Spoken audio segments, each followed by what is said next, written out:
EA is now on Twitch. Join us Wednesday nights when Alistair reads a bedtime story, and Sunday mornings for a few hours of chill casual gaming, plus interviews, special guests, pickup streams, and more. Visit twitch.tv/EA Podcasts and follow us to be notified when we go live, plus access VODs of past broadcasts.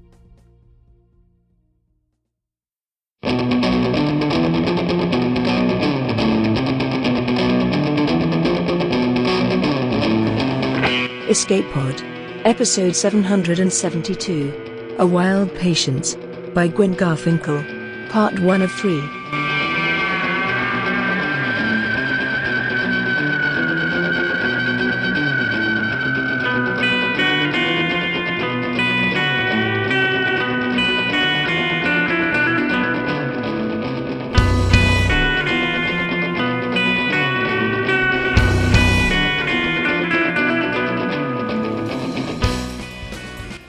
Hello, and welcome to Escape Pod, your weekly science fiction podcast.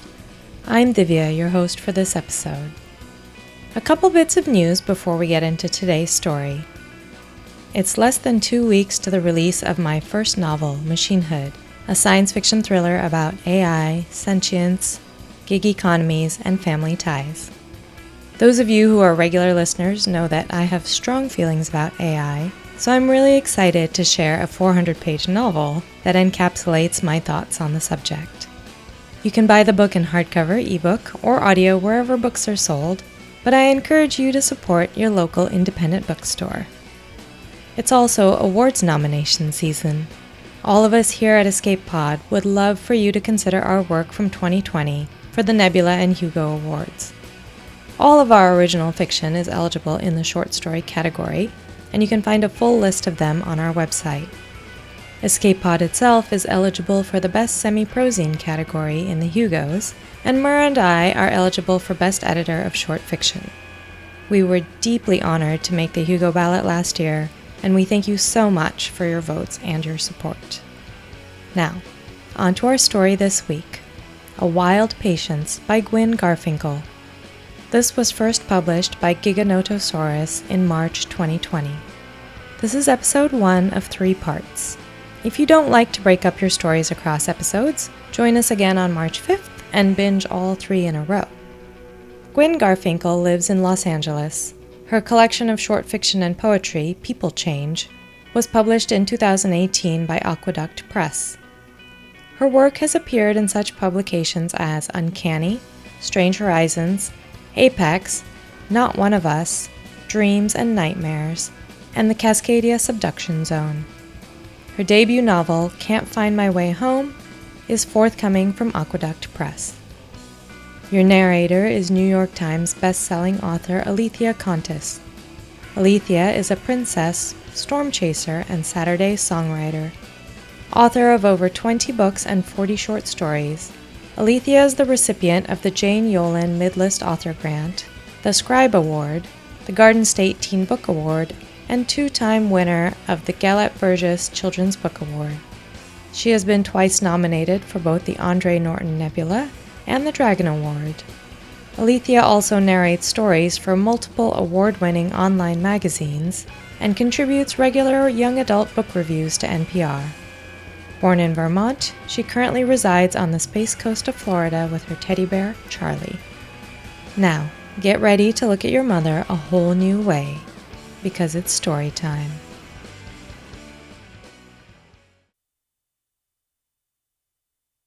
A Wild Patience by Gwen Garfinkel. Narrated by Alethea Contis. We first noticed something was off one April afternoon when Jessica and I came home from school, and Mom had lopped her hair off. Though we probably should have known something was going on a week or 2 before that, when Cecilia Ivor's mom started baking cakes full of Tabasco sauce and pickles. Bizarre, but good. But anyway, we walked in the front door, and Mom came out of the living room to greet us. Her hair looked cool. And cool was just about the last word I ever would have used to describe her. It looked weird, and that was cool. Jessica let out a whistle of startled appreciation. She wanted to cut her hair short and dye it purple, but she knew our dad would freak. Mom smiled. "Do you like it, Jessie?" "It's so not like you," Jessica blurted out and added, "No offense." Up until this point, Mom always had boring mom hair. We'd never seen any photos of her from before she met Dad. "None taken," Mom said. "Absolutely none." There was something strangely intense about the way she said it. I dropped my book bag on the living room couch and went into the kitchen for a snack. The fridge and pantry weren't as well stocked as they usually were, and something about Mom's haircut made me realize provisions had been thinning out. My going into the kitchen after school was usually Mom's cue to ask if I wanted something, and, more often than not, to say she just baked cookies. But that hadn't been the case lately. I couldn't put my finger on when things had started to change. Was Mom going through a menopausal freakout or something? I was eating the lone Chips Ahoy from the box on the kitchen counter when Jessica came in. "Come here," she said, and led me into our bathroom. The counter was cluttered with Jessica's lipsticks and eye makeup, our toothbrushes and toothpaste, brushes and combs, my jar of Noxzema and the tube of Clearasil. The sink basin was sprinkled with blonde flecks Mom hadn't cleaned up. That was odd. Mom, like the other mothers in Ramseyville, kept an incredibly clean home. My sister pointed to the wastebasket.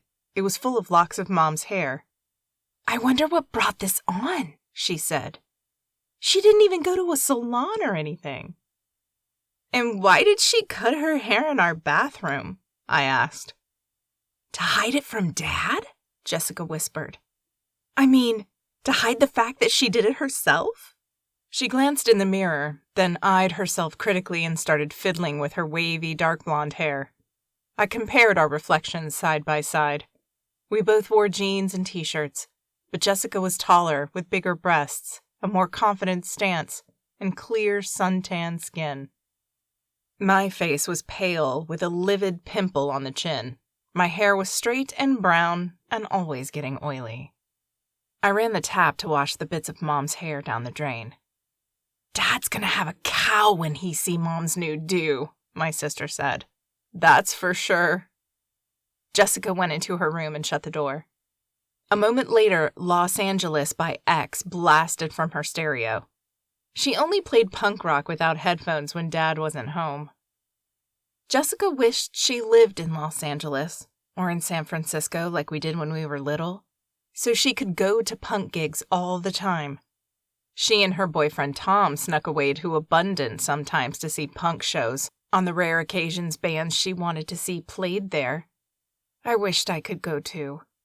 She was planning to apply to UC Berkeley and UCLA. I increasingly dreaded what things would be like for me when she left. I went to get my book from the living room couch. Mom was sitting there reading a paperback with great concentration. She didn't even seem to notice Exene wailing on Jessica's record player. I couldn't stop looking at Mom's haircut. "What you readin'?" I asked. It took a long moment for her to disengage from the book. "A wild patience has taken me this far," she said. And at first I thought she was trying to tell me something. Then she held out the slim volume, and I saw it was the title of a book of poems by someone named Adrienne Rich. "Is it any good?" I wasn't into poetry, though I loved to read. I couldn't even remember Mom reading a book, except for cookbooks, or the books she read to me and Jessica when we were little. "It's remarkable," she said in that same intense tone.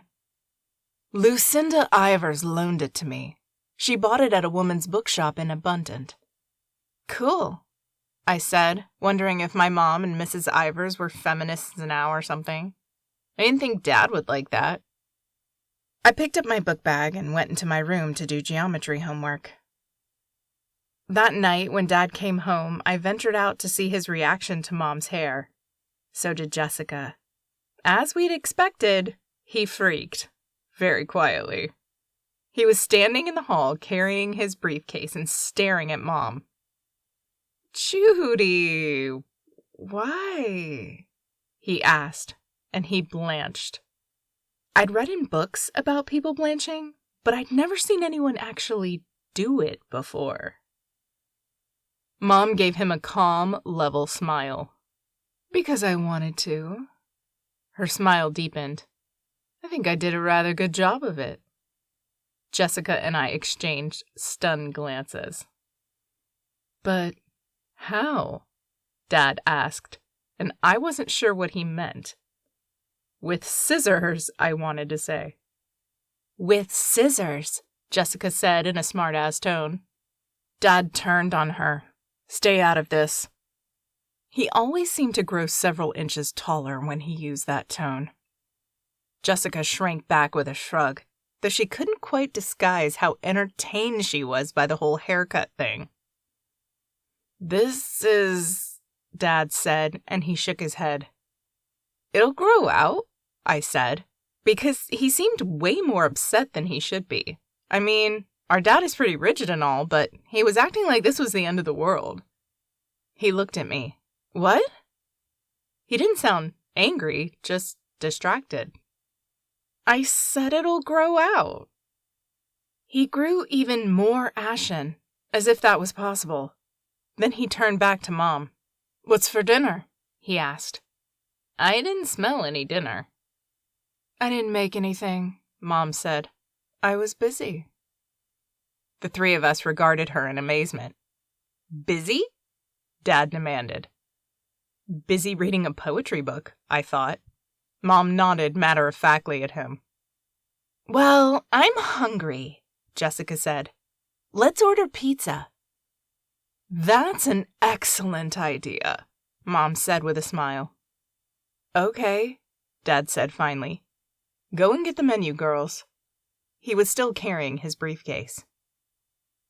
As Jessica and I headed for the kitchen, I heard him say, if only Ed were still here, he'd know what to do. Ed Powell had been our family doctor. When he dropped dead of a heart attack a few months back, Dad and his friends were gutted. They sat around in our den drinking whiskey after the funeral. What do we do now? They kept saying, and they laughed emptily. I'd listened outside the door because they kept saying stuff I didn't understand. What do we do about Annie? One of the men asked. Annie was Dr. Powell's widow. She looked a lot like Elizabeth Taylor. I knew he should have told one of us how to activate the kill switch, someone else said. He didn't trust us with it, now he's dead, and we're up shit creek. He was supposed to show us the ropes. He started to train me a few years back, but he was so impatient and so possessive of his work. Do you remember any of what he told you? My dad asked. Not a damn thing. We kept putting it off. There was always more time. Maybe it'll be okay, Dad said. For a while, anyway. I guess I should have put it all together then. Mom's hair didn't grow out, is the thing. It stayed exactly the same. I told myself she was trimming it, on the sly. A few days after the haircut incident, Jessica and I got home from school and found our mom and Cecilia's mom huddled together talking in low voices at the kitchen table. They looked up and greeted us vaguely, then resumed their murmuring. There were books on the table, slender volumes like that poetry book Mom had been reading. I glanced at one title before I walked away. I Am Not a Practicing Angel. Mrs. Ivers had thick auburn hair that reminded me of my old Chrissy doll. She was there the next afternoon, and the next. The third afternoon, I even saw her and my mom holding hands. I thought maybe Mrs. Ivers was going through some problem at home and Mom was consoling her. I made a mental note to ask Cecilia if she knew what was going on. I never noticed Mom spending much time with any of the other women in town before. That third afternoon, Jessica pulled me into her room and shut the door. The room was a cyclone of records and clothes, the walls plastered with punk flyers and photos torn out of music magazines. I think Mom and Mrs. Ivers are having an affair, she said. Seriously? Jessica busted up laughing. Of course not. Then we looked at each other. Jesus, she said, sinking into the bed. Dad would really flip out after what happened with our biological mom. I didn't really remember our biological mom, though Jessica did a little. Dad got custody of us when I was 2 years old and moved us from San Francisco to boring white-bread Ramseyville, where our new mom was waiting. Jessica had told me that after we moved, she kept pestering Dad about why we couldn't see our real mommy, and Dad kept saying, because she's unnatural. When Jessica asked what that meant, he finally said, she doesn't like daddies, she only likes mommies. Only much later did Jessica figure out he meant she was a lesbian. That night, the phone rang while I was reading The Collector for English class, and I picked up my extension. It was Mr. Ivers wanting to talk to my dad. I yelled for him, and he picked up in the den. I tiptoed into the living room to listen. He spoke in hushed tones, but I kept hearing him say, the malfunction. That seemed like a weird word to use to describe their wives having an affair. No recourse, Dad said. Larry tried that number. Disconnected. The schematics are gone. I don't know what to tell you. They've all gone haywire. Things are weird at my house, too, Cecilia said in the school cafeteria. The house is getting really messy and dirty. I ended up vacuuming yesterday because the place looked like a sty. Cecilia had fine black hair, dark eyes, and a perpetually pensive expression. My mom keeps vanishing. I guess she's hanging out with your mom? Mrs. Feldstein came over the other day, too. Mom reads all the time now when she's home. And I think she's writing poetry. I picked at my salad bar salad that I'd sprinkled liberally with croutons and Bako bits. My mom's reading poetry. This is all so weird. I wish my mom would make another one of those Tabasco cakes, though. That was awesome. A few more days passed. Mom stopped cooking altogether. Anything for dinner tonight? Dad asked tentatively one night, like someone offering his hand to a dog that might bite. Mom sent him a cold glance, then turned to Jessica and me and smiled. Would you like to go out for burgers or order pizza? Jessica and I exchanged glances. Burgers, we said. Better to get out of the house. Dad handed my sister some money and she grabbed her car keys. I guess the divorce talk can only be weeks away, she said, fidgeting with the straw of her glass of Coke as we sat in the red vinyl booth at Danny's Burgers. Maybe less? You think so? I asked. And guess what? Tom says his mom is on strike too. I sipped my chocolate shake. Cecilia's too. Tom thinks it's some kind of feminist thing, like bra burners or whatever. Pink uniform-clad Lucy Jensen delivered plates of cheeseburgers and fries to our table. She was a cheerleader at our school. I couldn't help but overhear, she said. Things are strange at my house, too. My mom painted a mural on our kitchen wall. It's a picture of her and a bunch of the other mothers. Your mom is in it. What? We chorused. My dad is flipping out. The likenesses are really good, though. I didn't think my mom ever took an art class or even cared about art. She spent a shitload of money at an art supply store with my dad's credit card. The paunchy, balding proprietor, Danny Bishop, appeared at Lucy's elbow and said, Get back to work, kid. Lucy headed off to wait on some rowdy jocks who had piled into a booth. Danny lingered at our booth. I tried to tell him there's no easy ride, he said, more to himself than to us. Ed thought he had all the answers. When I lost my wife, they said it would be different if we'd had kids. I told them, don't do me any favors. He shook his head, then forced a smile. Enjoy your dinner, girls. Jessica shook ketchup onto her fries. What was that all about? She whispered. I glanced at grim-faced Danny stationed behind the display case of pies at the counter. I wasn't sure if I'd known he was a widower. Cecilia's dad had been one too when Cecilia was little.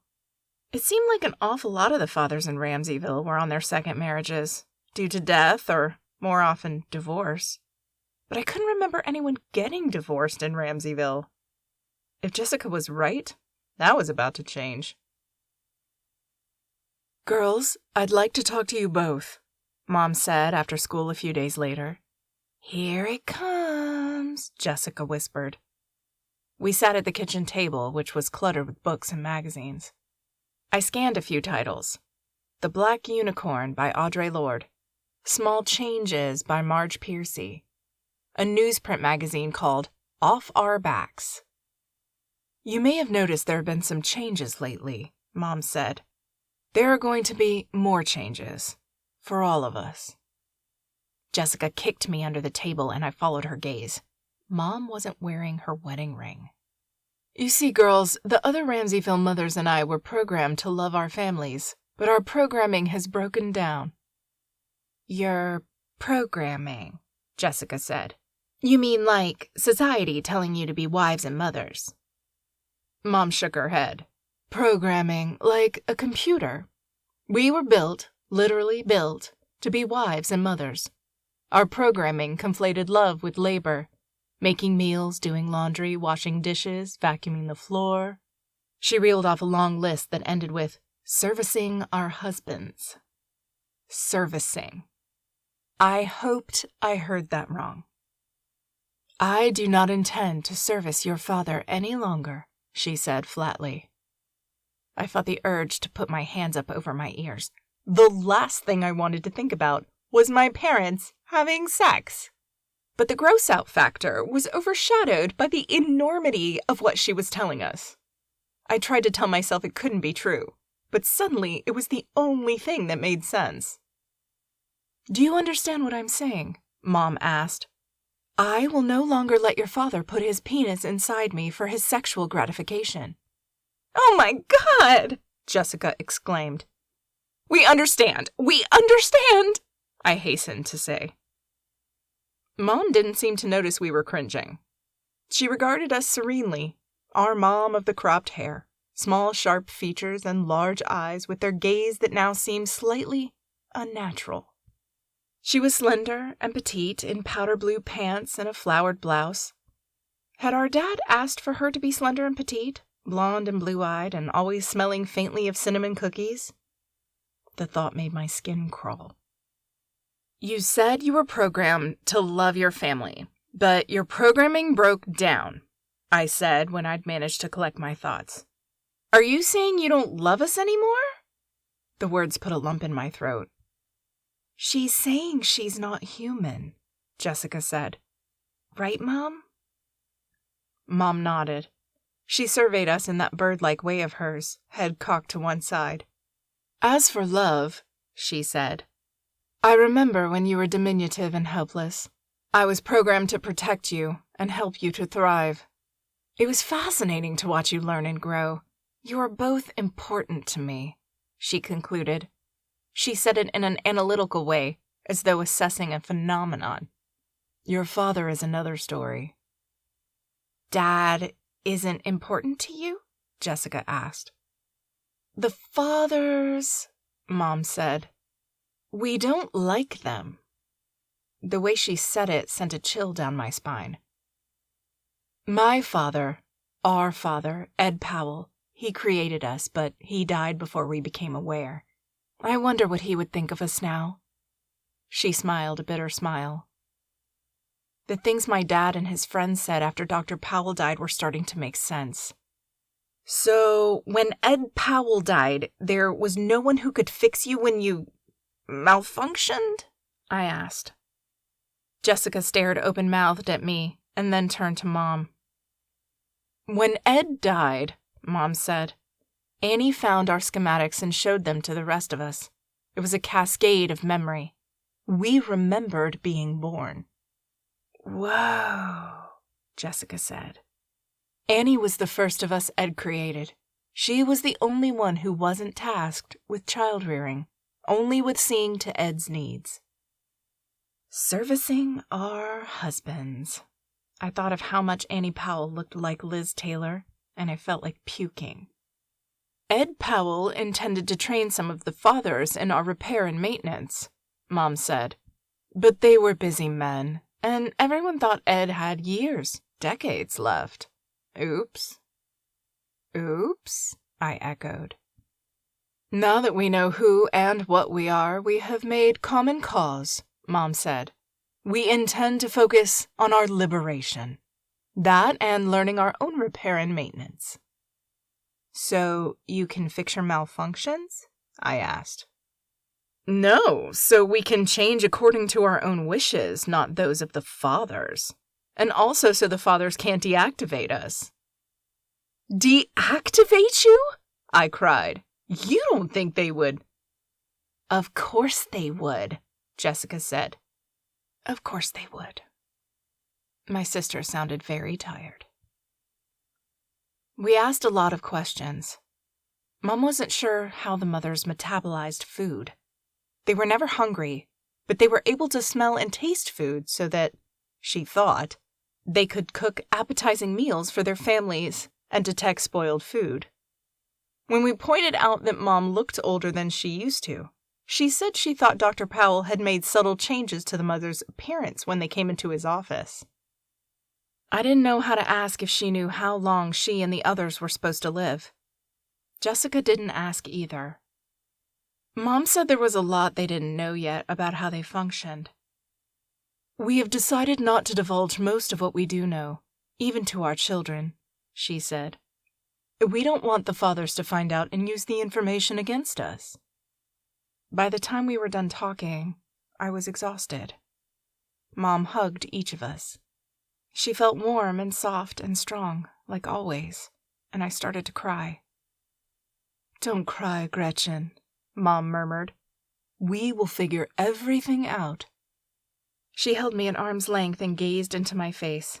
Her eyes were cornflower blue and beautiful like the marbles I used to play with as a kid. Her eyes might have been marbles for all I knew, yet there was kindness in them.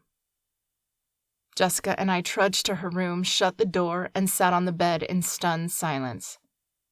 Jesus Christ, she said finally.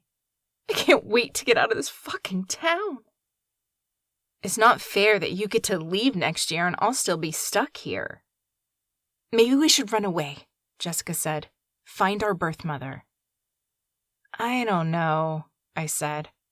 I feel like we should stick around for Mom's sake. Even though Mom's a robot? Hearing that word aloud made me unable to form thoughts for a moment. Then I said, yes, even though Mom's a robot. I've got to call Tom, Jessica said. She reached for the phone on the nightstand. Then she just looked at me until I got up to leave. I went in my room and tried to focus on geometry homework. Instead, I stared at the dusky pink-flowered wallpaper. Just then, I wished I had someone like Jessica had. Someone to put their arm around me and tell me everything would be okay. Someone beside our robot mom. I'd never been in love. Never really even had a crush on anybody beside cartoon characters and people in books. Maybe that was because I never wanted to be a wife and mother like the wives and mothers in Ramseyville. Maybe Jessica was right that we should find our birth mother. I didn't eat dinner that night. As far as I knew, Jessica didn't either. Sometime after 10, I heard the front door open. The sound of Dad's quiet footsteps filled me with a rage that made me shaky. I heard Jessica open her door and go into the hall, and I followed suit. I found Jessica in the den, hands on her hips, and she glared at Dad, who sat in the leather couch nursing a whiskey. How could you? She asked. She had changed into the Clash t-shirt Dad hated. I could barely look at him. I don't know what you're talking about, Jessie, he said. I can't believe you, she said. The whole thing is so gross. Beyond gross. Then Mom appeared. I have explained the situation to the girls, she said. Dad visibly deflated. He looked very old in that moment. He took a swig of his drink. I'm not going to defend myself to you girls, he said, though he couldn't look us in the eye. I did what I thought was best. You needed a mother. Jessica let out an outraged snort. I was going to say that we already had a mother, but I didn't want to say it in front of Mom.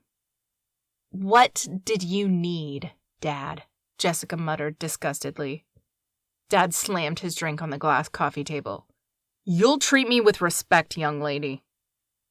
Jessica turned and walked out of the room. Mom and I followed. Dad stomped past us and headed for the kitchen. "Sitting around all day reading fucking books," he bellowed, and something landed on the kitchen floor with a soft thud. Jessica and I crept toward the kitchen. Mom strode ahead of us. "Put that down," she said. Dad stood at the kitchen table, still covered with books and magazines. A paperback lay on the floor, and he held another book aloft. "I'm gonna throw out all this fucking feminist doctrine. This garbage has scrambled your brains." She walked right up to him. "Is that what you think?" she asked quietly. He was several inches taller than she was and much larger, but he seemed so disconcerted by her lack of fear that he lowered his arm. He still held on to the book. It was The Black Unicorn, a paperback with a red and black and white cover. "Give it to me," Mom said. Dad shook his head contemptuously. "What the fuck do you need books for, you empty-headed—" She grasped his arm. He tried to shake her off, but he couldn't. He looked panicky. I held my breath. Was Mom really that strong? It seemed more like he couldn't pry her loose. Finally, he dropped the book, and she let him go. She knelt, picked the books up off the floor, and replaced them neatly on the table. Dad stared at her in horror. Then he turned and walked away. A moment later, we heard the front door slam, and his car drove off. "Wow," Jessica said. "Wow," Mom agreed, and she smiled.